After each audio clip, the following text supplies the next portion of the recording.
Hello guys, welcome to my very first PC building video. So in this video I'll be explaining about components which I've used for building up my PC and also some of the lessons which I've learned. So if you're new to PC building, I'm pretty sure this will be one of the best videos. I'm just kidding, just always refer other videos. One thing I've learned from this is watch multiple videos until you get your answer. So once you have a plan of making your own PC or having a PC build, the next thing which you have to do is making sure that all the parts which you're going to buy is compatible with each other. So for that there is a website called PC Part Picker, and in PC Part Picker you could individually select the CPU, you can individually select the monitor, you can individually select the RAM, you can individually select the processor and make sure that it's compatible with each other. So that you can, in a way, you could actually create your own virtual you can actually do your own virtual PC building, and this will actually provide you if in case there's a warning or if you have a side note to keep in mind. The website showed a warning in case if you have a lower BIOS version for the motherboard, but in my case I had a newer BIOS version which is 4002, so I didn't face an issue. So after checking that, I started my building process. Okay, so coming on to the RAM, I've used Crucible Bellatrix 8GB, two 8GB RAMs, and it's 3600 megahertz. So RGB version of it is also available in Amazon, but I got the normal ones. And coming on to the PSU, I've used CB550 Corsair PSU, and it provides 550 watts. It's provided with a 16 ampere plug, not a 6 ampere plug, so that is something to keep in mind. And the cables are coated black and it's super easy to manage.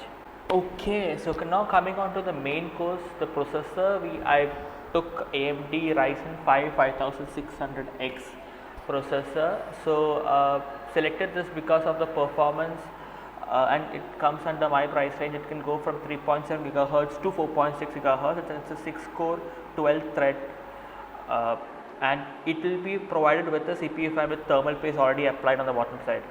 And so this is how the processor looks, and there will be a small logo also provided along with it, so you can actually stick it onto your cabinet once your PC is installed. I mean your complete PC build is done. And if you carefully observe the processor, you can see a small arrow in one of the corners, and that is where you have to connect to the motherboard. And now onto the motherboard, I took Tough Gaming X570 Plus, specifically selected this motherboard, and this motherboard I believe is one of the best when it comes to motherboards under 20,000. If you're looking for a motherboard under 20,000, I don't know if currently it is 20,000, but when I was buying it, it was 18,999, I believe. So once done, carefully place the CPU processor onto the motherboard and just see if it's properly placed before pinning it in. So once you pin it in, it will actually simply go onto the slot and it will be locked. So once that is done, the next step is to remove that bolts from the motherboard so that you can actually connect your CPU fans. So carefully remove it. One thing is you don't have to strain so much so that motherboard won't be affected. Once that is removed, carefully place your CPU fans on the motherboard, and you don't have to apply that much pressure onto it. And this is one part which I want to say is, like, make sure that the alignment of the CPU fan is proper. Like for me, what happened was I aligned the CPU fan, and apparently there's a small slot of the CPU fan which blocks the RAM slot. So you don't want that to happen. So make sure that no part of the CPU fan is blocking any other component. Okay, so you could see clearly from this frame that the AMD part of the CPU is blocking the RAM slot. Wait, I've kept my fingers there. There.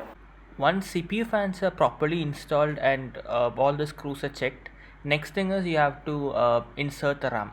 So the RAM inserting part is one of the most easiest part when it comes to PC building. You just have to press it and wait till that tick sound comes where it gets locked in the motherboard. So once that is done, your RAM is good to go. And one more thing regarding the RAM slots, like as you can see in the image, it's color coded. So the consecutive ones supports each other. So it will be like the odd ones and the even ones. So make sure that we are connecting to 8GB RAM slots, you are connecting it onto the black one and not the gray one, depending on your motherboard. And it might vary from motherboard to motherboard. So coming on to the storage, for storage I've selected Western Digital WD SN550, which is a 500 GB NVMe internal SSD. and which has a speed of 2400 MB per second for reading and 1750 MB per second for writing. So it is always very important to make sure that your operating system is always installed in an SSD, solid state drive, as it will enhance your PC reading and writing properties when it comes to a normal hard disk. So compared to a normal hard disk, an SSD will have almost 10 times the performance of a normal hard disk. So it is quite efficient when it comes to read and write properties of a normal hard disk. So it is always important that you always use a solid state drive for your main operating system, and make sure that if you have an NVMe slot or an M.2 slot, always prefer that compared to a SATA slot. You could always install a hard disk using directly connecting to your motherboard, which I'll be showing you later part of the video. Now coming on to the cabinet, I've selected ANT Esports 211. ANT Esports provides a lot of cabinets like ICE100TG, ICE120TG, like that, and many of them even comes with 3 RGB fans pre-installed. And always remember, it's always better to get RGB fans pre-installed, because an RGB fan usually comes up to 500-600 rupees per piece. So always a pre-installed RGB fans is much better compared to separately buying them and reinstalling it onto your cabinet. Okay, so here I am trying to understand what all cables come and what all things are done by each of these cables. So there was a 3.0 USB cable, and then there is the power cable. So the power cable connections are quite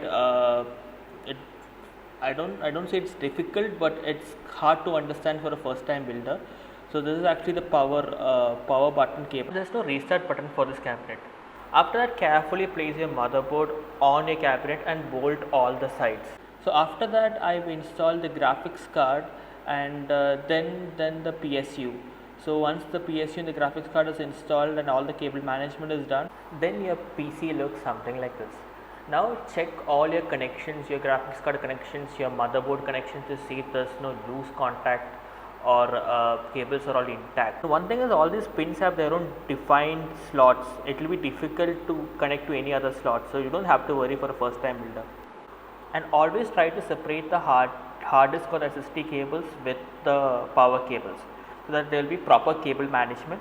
And make sure that all your cables are on the back side of the PC, so that your front side actually looks quite good. Something which I saw that it actually makes a huge difference when it comes to cable management. So finally, after that, connect your cabinet fan onto your PSU, and then you're done. And finally, check the cable connections for one last time, and if you're confident, then close the lid and bolt it from the back side.